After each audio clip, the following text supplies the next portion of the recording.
नमस्कार, मेरा नाम गौरव है।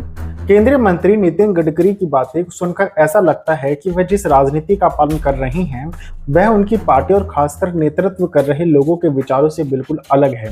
नितिन गडकरी की बातें मुझे पीएम मोदी के उन भाषणों की याद दिलाते हैं जो कभी उन्होंने 2014 में सत्ता में आने से पहले दिए थे। 2014 में आम जनता को बहुत बड़े बड़े सपने दिखाए गए थे।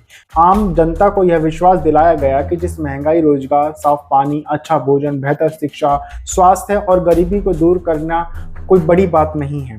अगर नेताओं की इच्छा शक्ति होगी तो इन सभी चुनौतियों पर सफलता हासिल की जा सकती है।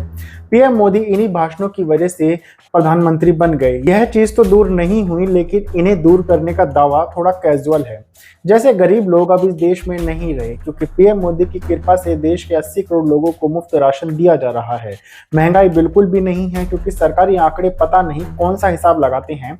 आम जनता को 60 से 100 रुपए किलो तक की सब्जियां मिलती हैं। एक बेसिक मैं आपको बातें बता रहा हूँ, फिर भी महंगाई नहीं है। रोजगार के नाम पर आकांक्षी युवा बना दिए गए हैं। शिक्षा इतनी खर्चीली बन गई है कि उच्च शिक्षा एक वर्ग के दायरे से बाहर हो गई है। वो कुछ सवाल ना करे इसलिए उन्हें हिंदू, मुस्लिम और व्हाट्सएप यूनिवर्सिटी के कंटेंट सौंपे जाते रहते हैं।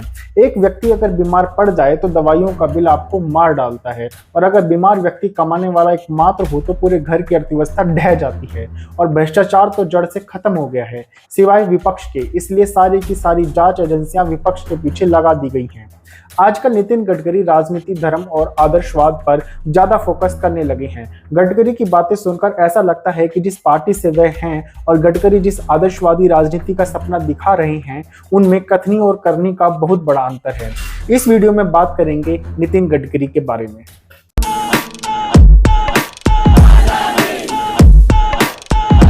केंद्रीय मंत्री नितिन गडकरी ने रविवार को लोगों से अपील की कि वे धर्म कार्य से मंत्री नेताओं को दूर रखें। धर्म की आड़ में राजनीति समाज के लिए नुकसानदायक है, लेकिन यही बात गडकरी अपनी पार्टी के राजनेताओं को कहते तो बहुत बढ़िया होता, जिन्हें सत्ता के लालच ने इतना लालची कर दिया है कि वह अपने हुकूमत को बनाए रखने के लिए बात बात पर धर्म और ईश्वर को बीच में ले आते हैं। कई बार तो इसका परिणाम यह भी हुआ है कि गिनती के चंद लोगों की वजह से समाज के माहौल को सांप्रदायिक बना दिया गया है। क्या नितिन गडकरी बता सकते हैं कि जितने भी सांप्रदायिक दंगे हुए हैं वो किस पार्टी से डायरेक्ट और इनडायरेक्ट जुड़े हुए थे? वो किस पार्टी के नेता हैं जिन्होंने इस देश के सबसे बड़े मंदिर लोकसभा में खड़े होकर नफरती शब्दों का इस्तेमाल किया था? गडकरी कहते हैं कि अगर राजनीतिक जहां घुसते हैं आग लगाए बिना नहीं रहते।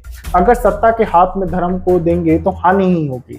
जब गडकरी जी को यह बातें इतने अच्छे से पता हैं, तो जब उनकी पार्टी की तरफ से इस प्रकार के कारनामे सामने आते हैं, वह खुलकर इनका खंडन क्यों नहीं करते? आप एक बड़े नेता हैं, पार्टी से लेकर आरएसएस में आपका नाम है। कभी इन मंचों पे आकर सख्त लहजे में क्यों नहीं आपने चेतावनी दी अपने नेताओं को? गडकरी ने जो कहा उसे आम जनता को ध्यान से सुनना चाहिए। क्या कहा उन्होंने? ध्यान से सुनिए। धर्म कार्य और समाज कार्य और राजनीतिक कार्य ये सब अलग अलग हैं। धर्म व्यक्तिगत श्रद्धा का विषय है, कुछ राजनीतिक इसका इस्तेमाल करते हैं। इससे विकास और रोजगार का विषय बहुत छोटा हो जाता है। आज रोजगार को लेकर आप कितने मार्च या आंदोलन देखते हैं? क्या भारत में बेरोजगारी समाप्त हो गई है?